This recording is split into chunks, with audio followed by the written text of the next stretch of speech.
Hello, and welcome to Change the Face of Yoga, teaching toddlers through golden oldies.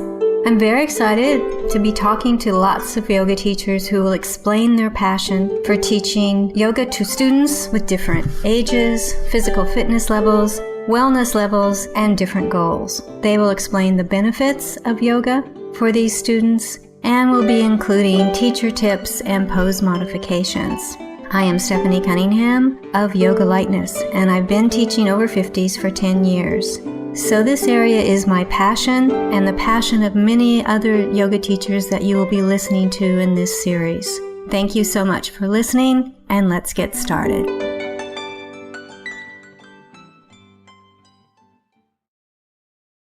This is Changing the Face of Yoga, and this is the 124th episode of this particular podcast. And my guest today is Susie Bischovski. And Susie is an expert on protection, prevention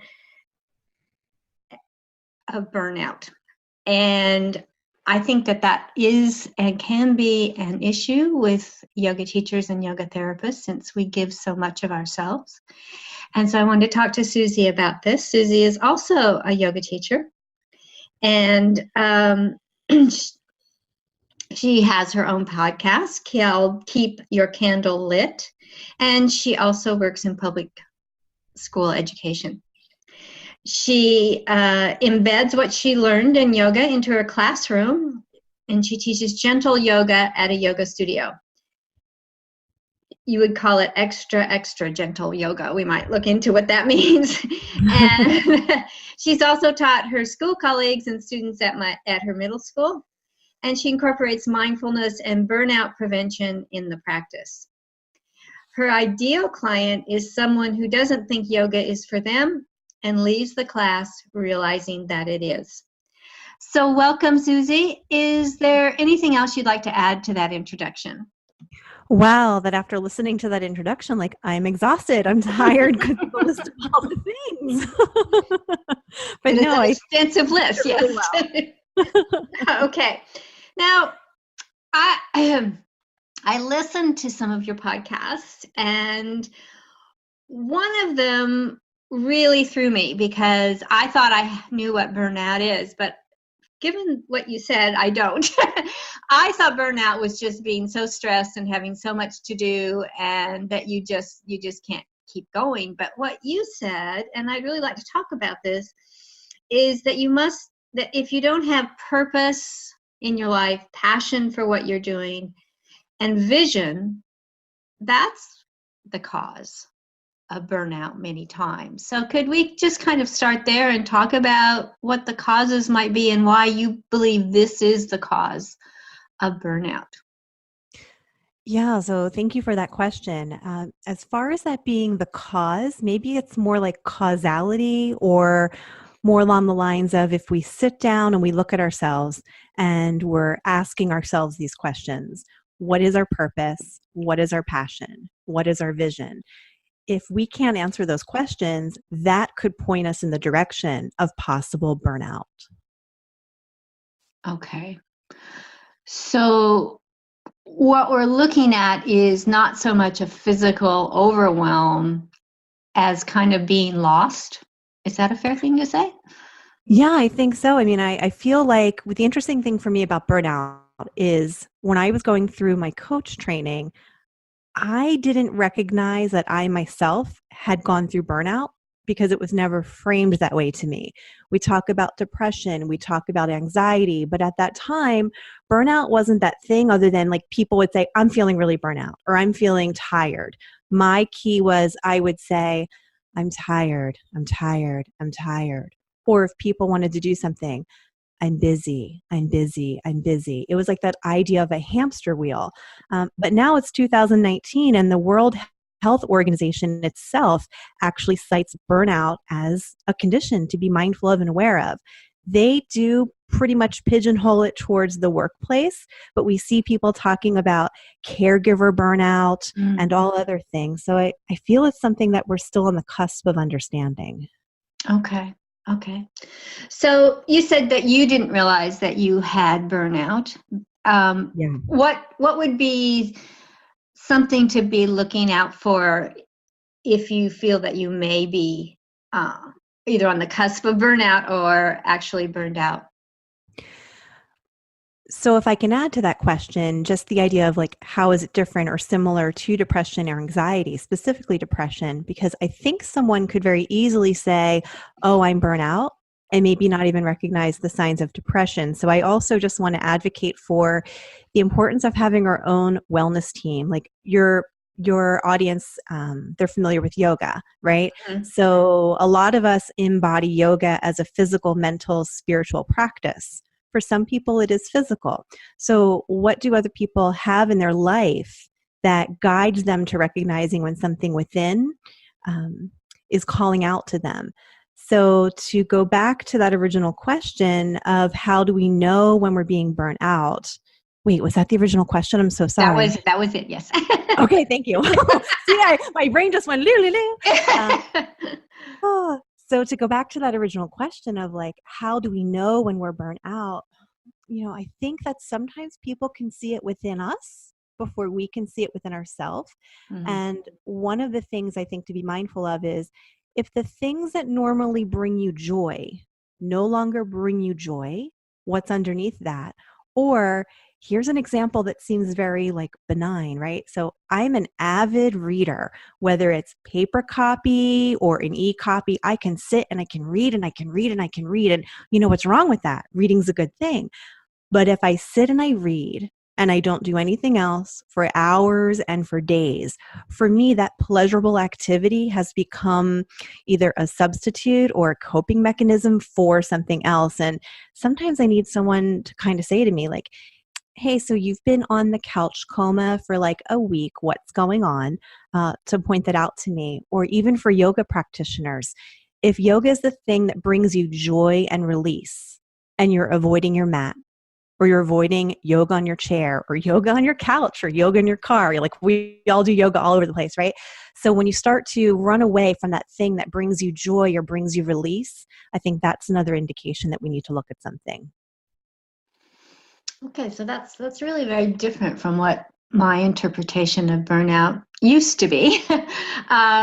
So it's not really so much, if I'm understanding this, a physical tiredness, shall we say, as much as a mental, not an issue, but a mental problem that you may or may not be able to recognize. So I think that's a really good question. When we think about burnout, it could be physical, emotional, and mental exhaustion, right? Or someone might even have a change of attitude or become negative or unconcerned or disconnected. However, from talking to my clients and supporting them through their own burnout prevention or even recovery, at the heart of it, generally speaking, there's like a mindset. And if we can shift the mindset, we can then go after the physical, the emotional, the mental exhaustion. However, if the mindset can't be shifted or can't be unpacked or can't be uncovered, then I think that's when it's time to talk to an additionally trained professional like a therapist or a doctor and talk a little bit more about, is this burnout? Is it something deeper? And what are some things that I can do? As an example, one of the things that came up for me years ago was that I was vitamin D deficient. And I was like, all right, whatever. And then as soon as they started to give me the prescription vitamin D at that time, it was like someone shot sunshine into me. And I was like, wow, is this what it feels like to not be exhausted all the time? So that wasn't necessarily a burnout piece, but that adjustment to what was coming into my body certainly changed how I showed up and presented myself. When I was burnt out, I didn't know that I was burnt out until I wasn't burnt out anymore. And then with the learning and the knowledge that I did, hindsight's everything, right? I looked back and I went, oh, that's what was happening. Oh, that's why I took a piece of chart paper and wrote on it all the things that I had to do and wore it like a badge of honor. And that's why before I understood what values were, when I made a list of all the things that I had to do and that were important, my friendships weren't on there, my family wasn't on there, my husband wasn't on there. It was just all very task oriented. So I think that nowadays, There is still a stigma with mental health. I like to call it mental wellness. For some reason, when you say mental wellness, people listen to a conversation differently. I feel that as the conversation has shifted and evolved and has grown, we do talk about this a lot more. Back then, I was just your average, really busy, really tired person who thought everything that she was doing was so important. And it was not. Mm. So you say that you are in burnout prevention, and I like that. Thank So you. what would you recommend to people, to listeners? What is important when you're thinking maybe, burnout could be an issue for me? What's the preventative things that you might be able to do? So one of the things that I like to incorporate into my coaching practice, as well as yoga, and in the classroom when my students allow, is check-in. 3 words to describe yourself in the present moment, without attachment, without judgment, without trying to change something, without trying to analyze it, like just pausing, taking a breath, really scanning the body. And what are 3 words that describe how you are in this moment? And then at the end of something, I like to do a ticket out where I ask people to check again. And the misconception is I'm looking for you to take your quote unquote negative words and shift them into positive ones. I'm not. Like, I don't like when we label the words as positive or negative, but if that's what someone needs to do, like if you go into something and you're like calm and peaceful, and you come out of something and you're angry or anxious, there's a reason why. So being mindful and truly connected to how we're feeling without trying to sugarcoat it or hide it is important.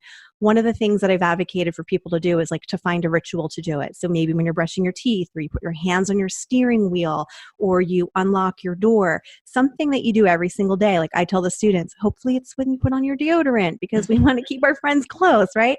So something where you can check in and identify that.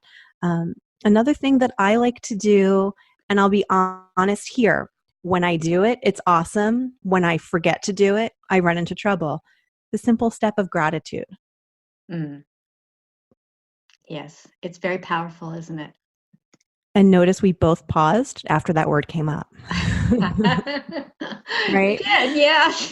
There's something about gratitude that makes us pause. It can take your breath away. If you're having a moment of anxiety, situational anxiety, taking your breath, noticing your breath, thinking about what you're grateful for. And when we're having our worst moments, the answer is nothing.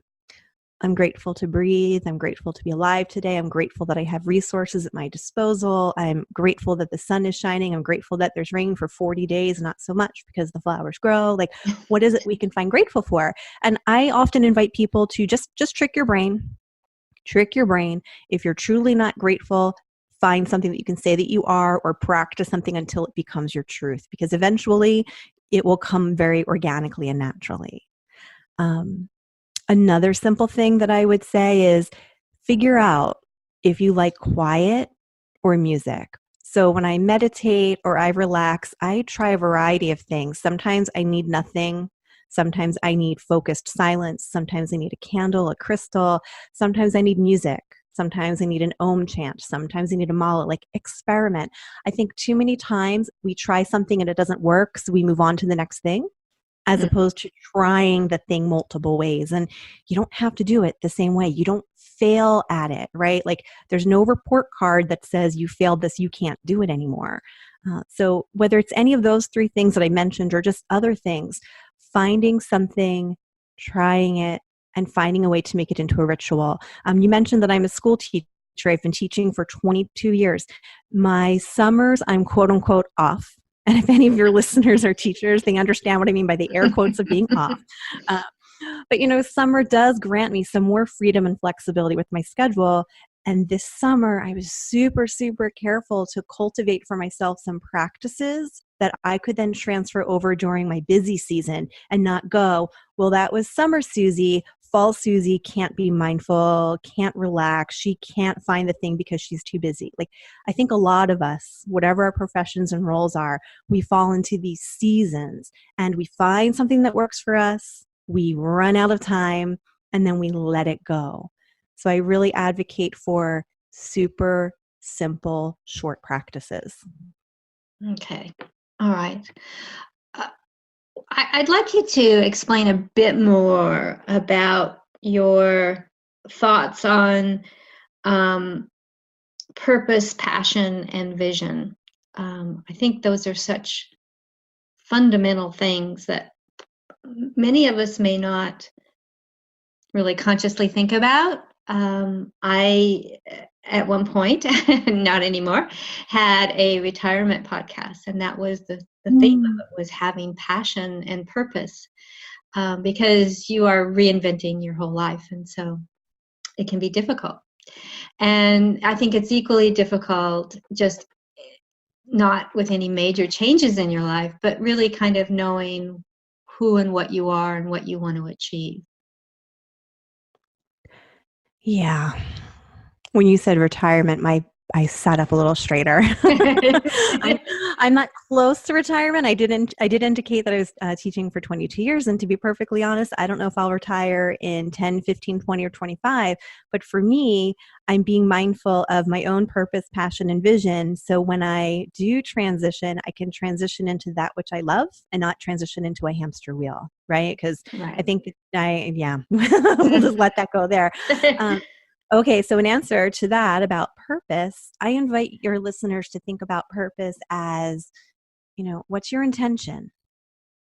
How do you want to be? How do you want to show up in the world?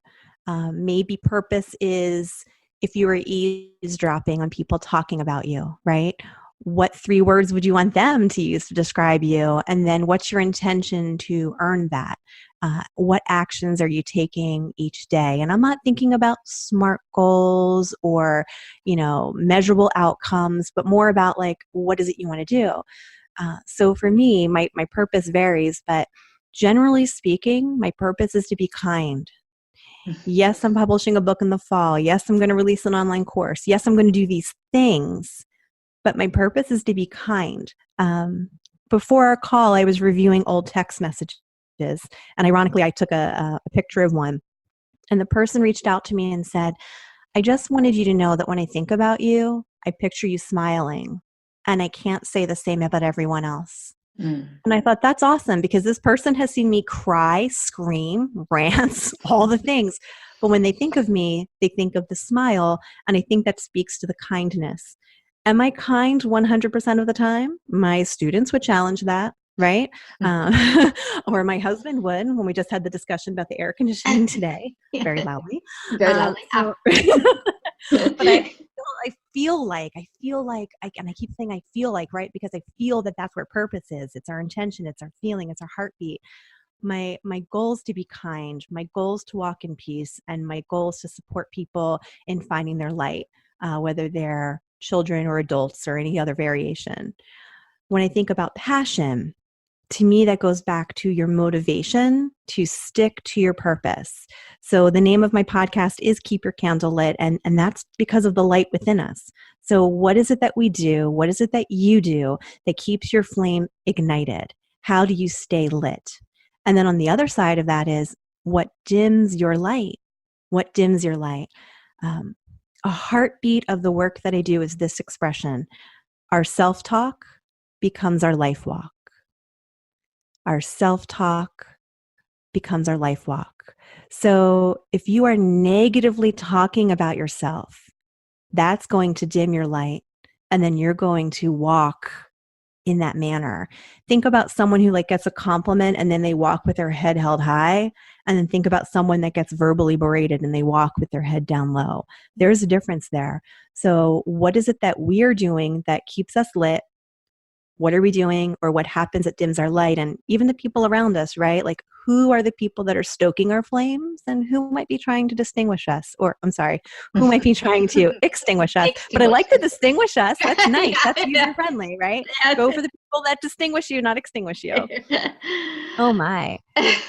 And then finally, on that purpose, passion, vision train, the idea of vision is, of course, how do you see yourself? But it's the alignment of your purpose and passion. Like, in our best life, those two integrate, right? Like we can live the life we want, walk the path we want, and have it all integrate, either in the short term, in the long term. It can be action oriented, but truly for me, it's like how I want to be. So if my intention is to be kind, and I know that taking 10 minutes a day to listen to calming music keeps me lit, and I know that engaging in negative self-talk or shoving donuts in my mouth, which is my easy go-to, dims my light, right?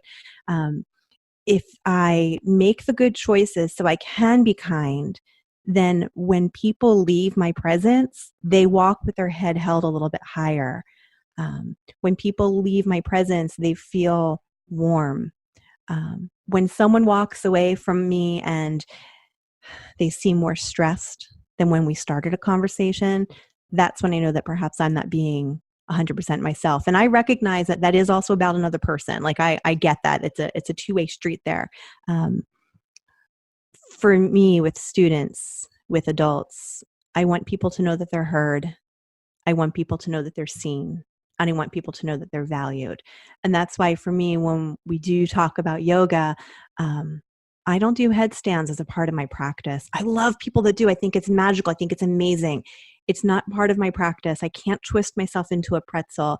The majority of the people that I work with, they're looking for the release on the mat. And if they one day can get to the twisted pretzel and the headstand, that's awesome. But I want the people that say, yoga isn't for me, so I can show them how it's not only a physical practice. Okay, well, let's talk a little bit more about that. You said that you do extra gentle yoga. What would that really look like when you call it that? So full disclosure, at the end of August, I'll also be doing yin yoga training because I kind of feel called toward that. I'm wrapping up yoga nidra training as well because I felt called to that. When I teach yoga, like I don't even like to say the word teach. Like I know that I'm the teacher. When I facilitate, when I support, when I offer yoga, one of my first classes that I ever taught beyond karma classes. So I was like working for the studio. Here we go. One of my friends came and like she never did yoga and she's like, I'm not doing that for all the reasons why. And she came and at the end, she's like, that was the equivalent of a really good massage. I'm like, thanks. And like she has since gone off to do yoga in like a whole bunch of studios. She jumps around. She lost weight. She has more flexibility. And I think she has more peace of mind is my understanding, which to me is more important than all the other things.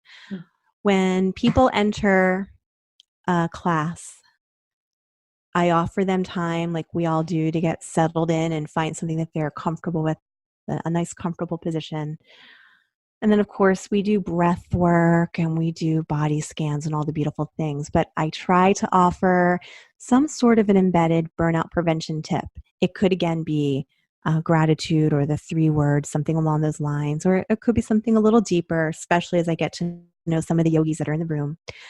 I would say my yoga class is anti-flow, meaning instead of inhaling and exhaling into poses like a flow class, we might hold a pose or hold the action of getting into a pose for several breaths before we transition into the next piece. I feel that we do less postures, more holding, more breath work, sometimes with props, sometimes without.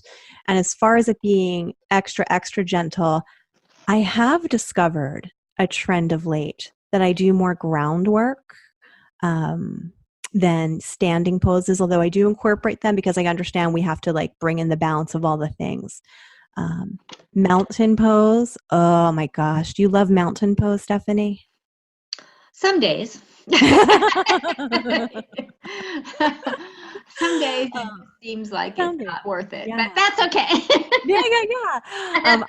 I will say that like I love a mountain pose, and when we do Tadasana, if you can picture this, so like first we start in the traditional with the hands releasing to the earth, and generally speaking, eyes are closed or they're invited to have eyes closed, and we take breaths and we breathe. And then I ask people to check in with their fingers pointed to the earth. What are they releasing? And then after a couple breaths, we raise our arms so they're shoulder height, hands extended, palms facing one another. And I invite them to consider what they're reaching for. And then after that, hands go above the head, pointing toward the sky. What would you like to express gratitude for? And then after that, hands come to chest. What are you hoping for? Or some variation of that. So, we can take a pose like that and play with it a little bit and incorporate some language that really invites reflection. Maybe it invites reframing a negative thought that we had during the day or negative self-talk, something along those lines. Oh, and I just want to give a shout out for child's pose. Oh my gosh. I think I just kind of described how I am, right? That just pigeons me. I feel like child's pose is such a delicious release, and I love using props to bring the earth closer, and I love witnessing people do child's pose with a variety of adjustments that they make themselves, and watching people's faces when they come out of child's pose is like my favorite part of a practice. I absolutely can include sun salutations or moon cycle, but when I do, they're done slow as well, right? So stepping into one of the postures, holding it, stepping into the next one. So I guess you could say extra, extra gentle is just super slow and mindful. I don't think anyone's going to break a sweat necessarily. However, I think that they're going to get increased flexibility and a release from stress and tension. I'm also known, this is so embarrassing, but I think it's just become my thing. Like my brain goes 100 miles a minute and I have to slow it down during my own practice of yoga, as well as when I'm teaching and facilitating. I've definitely called the ankle, foot, wrists so many times that it comes out of my mouth almost all the time without me even thinking about it. I'm definitely the kind of person that if you're not interested in laughing during a yoga class, I might not be your cup of tea, because generally people are laughing at me in a very nice and gentle way. But, I think it all comes from wanting to be of service to people, right? Like no one becomes rich becoming a yoga teacher. We all have something that calls us to teach yoga. And for me, I never wanted to be a yoga teacher. I just wanted to deepen my own practice and understand it more. Teaching was an accident. But I do like all of the things that you're incorporating. I mean, I think I could really like Tadasana if I had all those cues to really reflect while I'm doing it. I can understand that. And as you've said previously, those are really good cues, really good things to be thinking about, especially in the context of burnout and looking at it from a preventative, shall we say, point of view. Yes. So I think that's really, I'm wondering if slow yoga, we'll call it that, or we could call it extra gentle yoga. Is kind of the opposite, that the pendulum has swung from the very, very athletic physical aspects of yoga, and now people are maybe starting to talk about some other aspects of yoga that aren't sometimes as accessible as the physical, and yet they are equally, if not more important. So I think I would enjoy an extra gentle yoga class with you. I would like the reflection part of it, because that, especially when you're teaching, I think it's difficult to be reflective of your own practice. You're working out poses and all that kind of thing. So I think that's a really good offering, shall we say. So if you were going to tell the listeners anything that we haven't talked about, or that you would like to talk about in more detail, what would that be? So I love the title of your podcast, right? And when I think about changing the face of yoga, I want children to understand that yoga can be athletic, like you've said, right? But that yoga can also be a way for them to chill out, decompress. And even if they have to go on to technology to access a yoga class, it's okay for them to, step away from the technology and take a break to do something along those lines.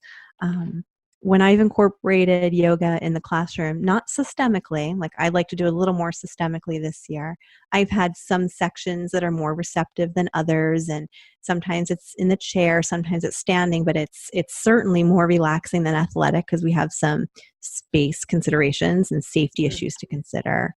But when they do like a half moon pose or Tadasana, or even a simple twist that's slow and they're breathing, the change in them and the change in the environment after, like, it just makes sense. So for people that are listening, if they are yoga teachers, encouraging them to find a way, if their schedule allows, just to do maybe a voluntary drop-in at a school somewhere if someone was receptive to that, or if someone has a studio.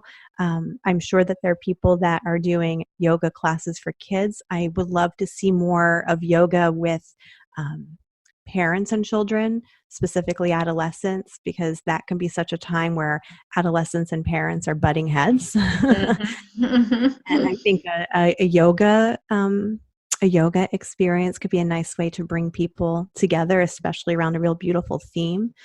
So I would just invite your listeners just to consider, to think about how the world would change and how the way we all engage with each other would change if our children could find ways to be mindful and prevent their own burnout.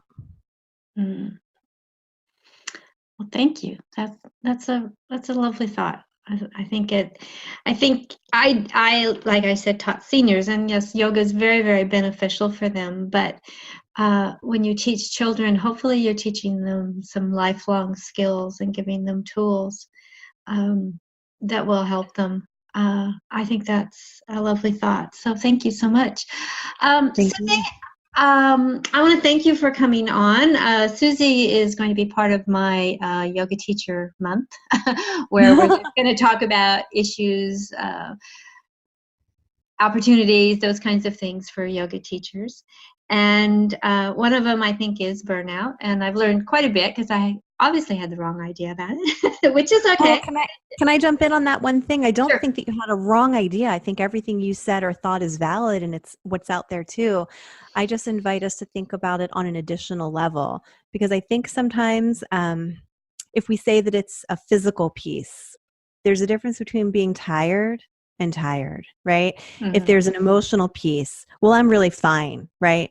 Fine is the worst F word that's ever been created. And if it's mental exhaustion or mental fatigue, like, who wants to talk about mental health, right? So if we can look at it from that lens, like you said, and thank you for listening into that episode. I appreciate the feedback that you gave. It could be safer to think about purpose, passion, and vision. And that could then lead to deeper conversations that support people in understanding the difference between being tired, being exhausted, being burnout, and being depressed. So please, I absolutely think your interpretation and understanding is correct. I just think we can also add more to it as well. Well, and I think that's important, because if you feel stressed because you're doing so much, you may or may not have the opportunity to change that. But if you Yes. can look at it from through a different lens, you can certainly look at what your passion is and what your purpose might be and how you achieve that. So I think that's a very positive way that everybody can do. And I think it's really part of yoga, isn't it? The reflection part. Yes. Yeah. We just don't, we really think a little more deeply about some things. So thank you so much, Susie. I really appreciate you coming on. I think that this has been very, very informative. And I agree with you, a very different way to look at burnout. And hopefully getting a little more into the burnout prevention mode than we've been before. So thank you again for coming on the podcast. Thank you for the invitation. I want to provide contact details for Susie. And Susie's email is Susie Bischovski at gmail.com. Let me spell that for you. It's SUZIEBICHOVSKY at gmail.com. Her website is SusieBischovski.com. Her Instagram handle is CoachUcation, and her Facebook is the same. So if you want to contact Susie, there are some possibilities there.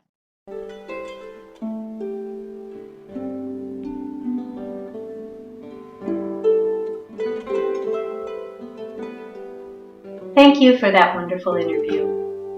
If you would like to be a guest on Changing the Face of Yoga, please go to my website, www.yogalightness.com.au, and under the Changing the Face of Yoga tab, you can complete Be Our Guest form. After reviewing the form and finding it applicable to this podcast, we will send you a link to schedule an interview. Please download, review, and tell your friends of any podcasts that are of interest to you and to them. If you would like to contact me, send an email to info@yogalightness.com.au. And thank you for listening to Changing the Face of Yoga.